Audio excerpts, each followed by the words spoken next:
Hello students, welcome to my class. Last lecture में हमने memorandum of association का meaning, definition, features, importance, forms और legal requirement study करी थी। आज हम पढ़ेंगे कंटेंट्स या फिर clauses of memorandum of association. जैसा कि हमने लास्ट लेक्चर में मेमोरेंडम ऑफ एसोसिएशन का बेसिक किया था, हमने बताया था memorandum of association is the charter of the company, जिसमें कंपनी का पूरा स्कोप होता है कि कंपनी क्या कर सकती है। और जब इसकी डेफिनेशन की हमने बात की थी, हमने बताया था कि सेक्शन 2 सब सेक्शन 56 में इसकी डेफिनेशन आती है और ये क्या कहता है कि memorandum means the memorandum of association of a company as originally framed or as altered from time to time in pursuance of any previous companies law or of this act.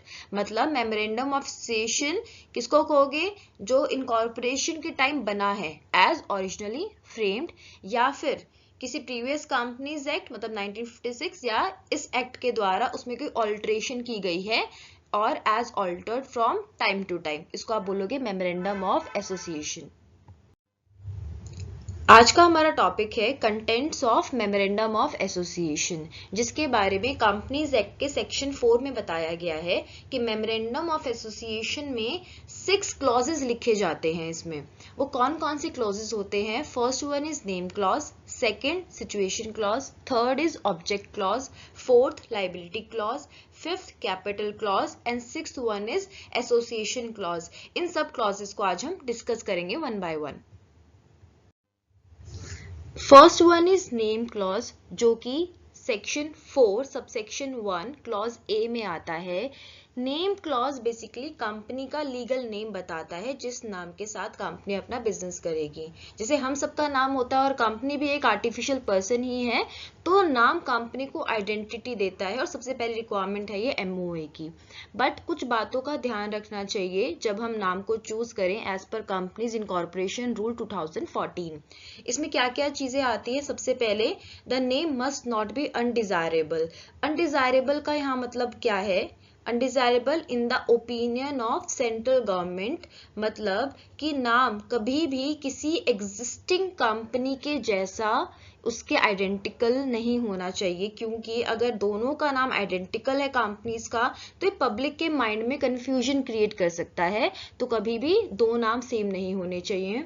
दूसरा, mandatory words. कुछ words है जो company के साथ लगाने जरूरी हैं, जैसे कि अगर कोई पब्लिक कंपनी है तो उसके नाम में लगेगा लिमिटेड, जैसे कि एबीसी लिमिटेड। और अगर कोई प्राइवेट कंपनी है तो आप बोल सकते हो एंड में प्राइवेट लिमिटेड लगाना मैंडेटरी है, like XYZ private limited. Third one is can not include restricted words without approval. कुछ ऐसे वर्ड्स हैं वो आप बिना अप्रूवल के नहीं यूज कर सकते हो, जैसे कि नाम में यूनियन, सेंट्रल गवर्नमेंट, मतलब ऐसा ना पता लगे कि आपको गवर्नमेंट का इस चीज से सपोर्ट मिल रहा है। बिना अप्रूवल के नहीं लगा सकते हो। बैंक नहीं लगा सकते हो बिना अप्रूवल के। प्रेसिडेंट, प्राइम मिनिस्टर, इनके नाम नहीं लगा सकते हो। साथ में नेशनल फ्लैग नहीं लगा सकते हो। ओके, तो अगर ऐसा कुछ आपको करना है, इसके लिए प्रायर आपको सेंट्रल गवर्नमेंट का अप्रूवल चाहिए होगा। Next is publication of name. कहाँ कहाँ कंपनी का नाम मेंशन या पब्लिश होना जरूरी है? सबसे पहले आउटसाइड ऑफिस, कंपनी के जितने भी ऑफिसेज हैं या प्लेस ऑफ बिजनेसेस हैं, वहाँ कंपनी का नाम लेजिबल लेटर्स में लिखना जरूरी है। लेजिबल लेटर्स मतलब पढ़ा जा सके, प्रॉपरली लिखा हो, समझ में आए। Next is official publication and document. जितनी भी कंपनी के ऑफिशियल पब्लिकेशन है, डॉक्यूमेंट से डॉक्यूमेंट जैसे कंपनी का लेटर हेड, कंपनी के कोई भी बिल है, कंपनी की रिसीट्स हैं, इनवॉइसेस हैं, हर जगह कंपनी का नाम पूरा लिखा होना चाहिए। और इसके अलावा अगर कंपनी की कोई वेबसाइट है उस पर भी कंपनी का नाम डिस्प्ले होना चाहिए कंप्लीट। अगर ऐसा करने में कंपनी कोई भी डिफॉल्ट करती है तो कंपनी पे ₹1000 पर डे पेनल्टी लग सकती है, जो कि 1 लाख तक जा सकती है। इसी के साथ में जो ऑफिसर्स डिफॉल्ट में है, जिनकी गलती होती है, उन पे 25,000 तक की पेनल्टी लग सकती है। बच्चों, जैसे अभी हम डिस्कस कर रहे थे कि कंपनी का नाम कभी भी दूसरी कंपनी के साथ में सिमिलर नहीं होना चाहिए, वो अनडिजायरेबल होता है। तो इसमें एक लीडिंग केस लॉ है जिसका नाम है Manchester Brewery Company Limited versus North Cheshire and Manchester Brewery Company Limited, 1899 का केस है।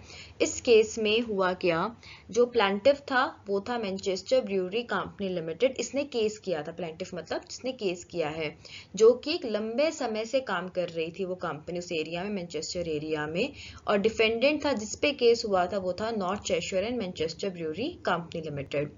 हुआ क्या इस केस में, प्रॉब्लम क्या थी, जैसे मैंने बताया मैनचेस्टर ब्रूअरी कंपनी लिमिटेड बहुत टाइम से वहां पे बिजनेस कर रही थी, और एक दूसरी कंपनी जिसका नाम था North Cheshire brewery Company limited, इसको किसी ने खरीदा और इसको नए नाम से इनकॉर्पोरेट कर दिया और नाम रखा North Cheshire and Manchester Brewery Company Limited. Basically Manchester word उसमें साथ में जोड़ दिया।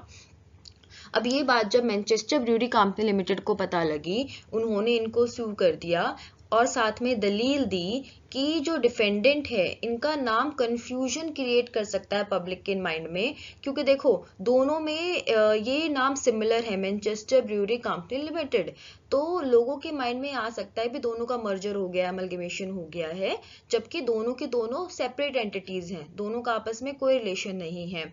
अब ये बात जब कोर्ट में गई तो कोर्ट ने मैनचेस्टर ब्रूअरी कंपनी के फेवर में डिसीजन दिया, और जो नई कंपनी थी North Cheshire and Manchester Brewery Company Limited, उसको ये ऑर्डर दिए गए कि आप अपना नाम चेंज कीजिए, क्योंकि इतनी ज्यादा सिमिलरिटी पब्लिक के माइंड में कंफ्यूजन क्रिएट कर सकती है।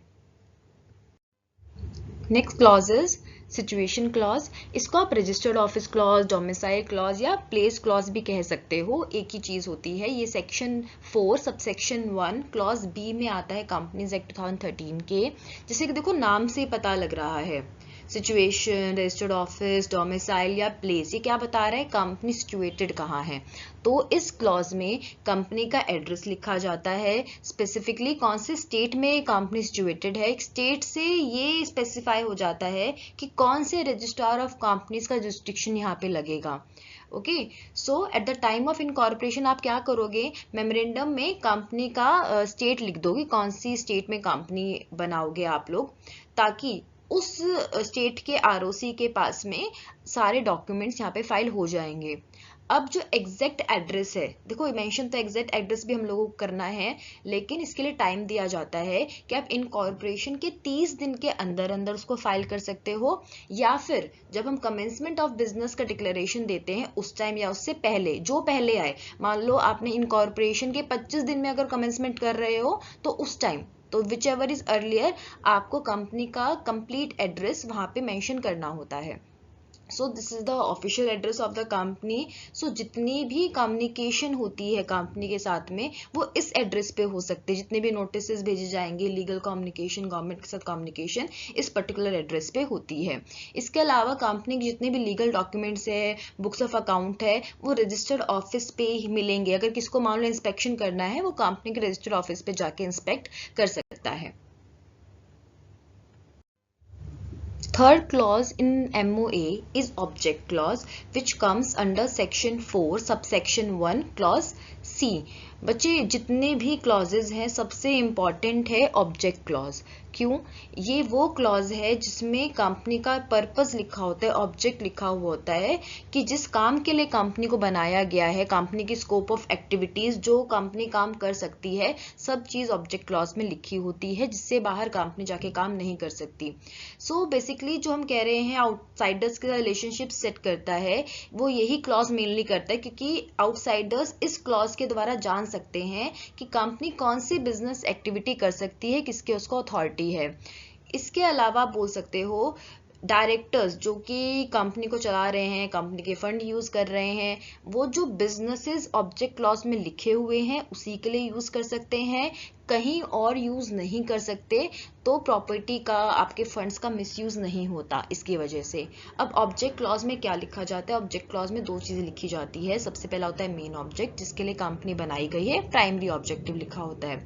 जैसे कि यहाँ पे हमने एक सॉफ्टवेयर कंपनी का एग्जांपल लिया है, वो अपने ऑब्जेक्ट क्लॉज में कैसे लिख सकते हैं कि to carry on the business of developing, designing and selling software application and IT solution, this is the main object.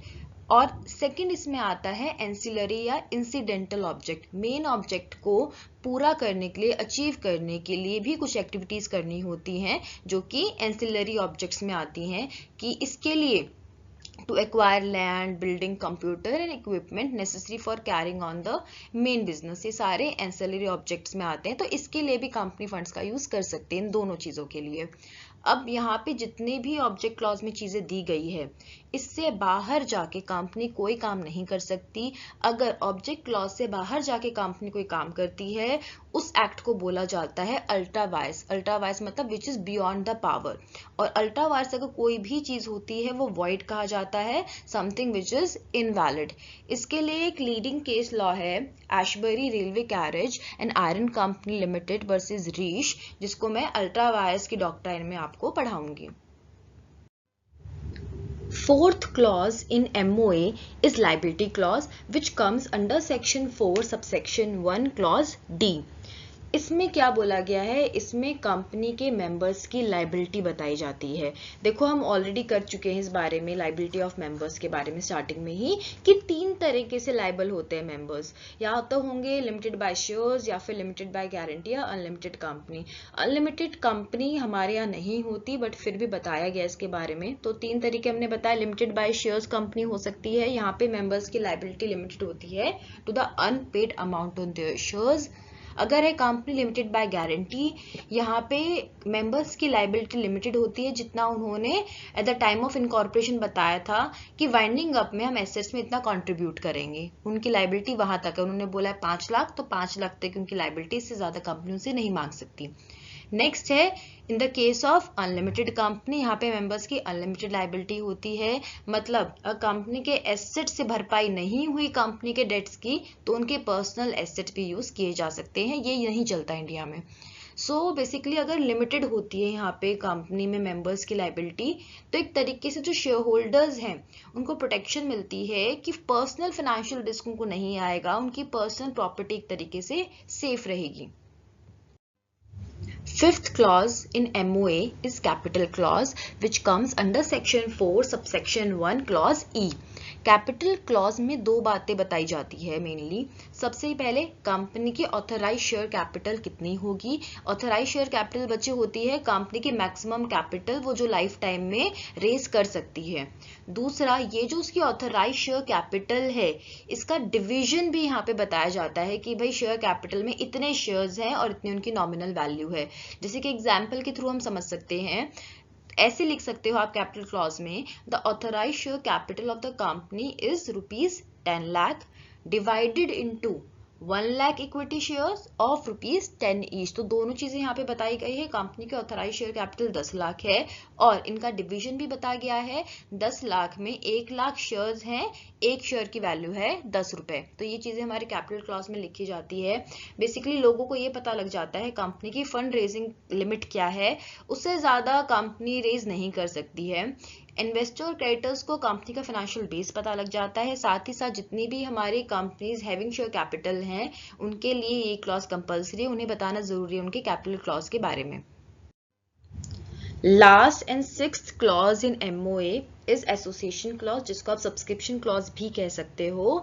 ये सेक्शन 4 सबसेक्शन 1 क्लॉज F में आता है। देखो बच्चे, जितने भी हमारे सेक्शंस हैं ना, इनको याद करना बहुत आसान है। कंटेंट्स हमारे आए सेक्शन 4 में, और जितने भी क्लॉजेज हैं ये हमें सीक्वेंस में करने हैं। तो हाँ, पहला जो क्लॉज है, जो पहला हमारा नेम क्लॉज है, जैसे वो आएगा 4 सबसेक्शन 1 क्लॉज A, और 6 तक आते आते हो जाएगा F तक। तो इस सीक्वेंस में आप इनको याद कर सकते हो। तो अगर हम एसोसिएशन की क्लॉज की बात करें, एसोसिएशन क्लॉज बेसिकली डिक्लेरेशन है बाय द सब्सक्राइबर्स। सब्सक्राइबर्स कौन? जिन्होंने कंपनी बनाने का डिसीजन लिया है, फाउंडर्स कंपनी के। ये डिक्लेरेशन देते हैं 2 चीजों की। इसमें पहली चीज लिखी होती है कि they agree to form the company, अपनी मर्जी से वॉलेंट्री वो कंपनी बनाना चाहते हैं। दूसरा, वो कंपनी में शेयर्स लेने के लिए रेडी हैं, जो उन्होंने नाम के सामने लिखे हैं। 2 चीजें वहां पे बताई जाती है। अब मैं अगर सब्सक्राइबर्स की बात कर रही हूँ, तो बेसिक सिग्नेटरीज हैं, इनके सिग्नेचर होते हैं इसमें, तो इन्हें सिग्नेटरीज या सब्सक्राइबर्स टू मेमोरेंडम बोला जाता है। अगर प्राइवेट कंपनी है तो हम जानते हैं भाई कम से कम 2 सब्सक्राइबर होने चाहिए उसके लिए बनाने के लिए, पब्लिक कंपनी है तो 7, अगर ओपीसी है तो 1। मेमोरेंडम ऑफ एसोसिएशन के एंड में ये क्लॉज लिखा जाता है और इस तरीके से कुछ लिखा जाता है कि we the undersigned whose names addresses and description are given below are desirous of forming a company in pursuance of this memorandum of association and we agree to take the number of shares set opposite our respective names. तो देखो first line से हमें पता लग रहा है that they agree to form the company. Okay, खुद बता रहे हैं वो हमारे साइन के साथ, डिटेल्स है हमारी और हम चाहते हैं कंपनी बनाना। दूसरा वो ये भी बता रहे हैं that we agree to take up the shares, तो दोनों हमारी डिक्लेरेशन यहाँ पे हो जाती है। और जब ये वो डिक्लेयर करते हैं तो ये विटनेस के प्रेजेंस में साइन होते हैं हमारे, तो विटनेस भी इसको अटेस्ट करता है। अब एक एग्जाम्पल के थ्रू देखो इस तरीके से कुछ लिखा जाता है, इसको हम समझ सकते हैं। सबसे पहले देखो नेम ऑफ सब्सक्राइबर है, जितने भी सब्सक्राइबर, हमने अभी यहाँ पे एक का एग्जाम्पल लिया है, अगर प्राइवेट है मिनिमम 2 के नाम आएंगे, यहाँ पे पब्लिक है तो मिनिमम 7 के नाम आएंगे। उनका नाम, एड्रेस, उनका ऑक्यूपेशन, कितने शेयर्स वो लेने को रेडी हैं वो उनके नाम के सामने लिखे जाते हैं, फिर उसको वो साइन करते हैं और विटनेस उसको अटेस्ट करता है। इस तरीके से हमारा एसोसिएशन या सब्सक्रिप्शन क्लॉज लिखा जाता है। तो बच्चों इसी के साथ हमारे सारे क्लॉज कंप्लीट होते हैं। आई होप आपको ये क्लियर हो गया है। अगर आपका कोई भी डाउट है तो आप नीचे दिए गए कमेंट सेक्शन में बता सकते हैं। Thank you for watching and don't forget to subscribe for more such videos.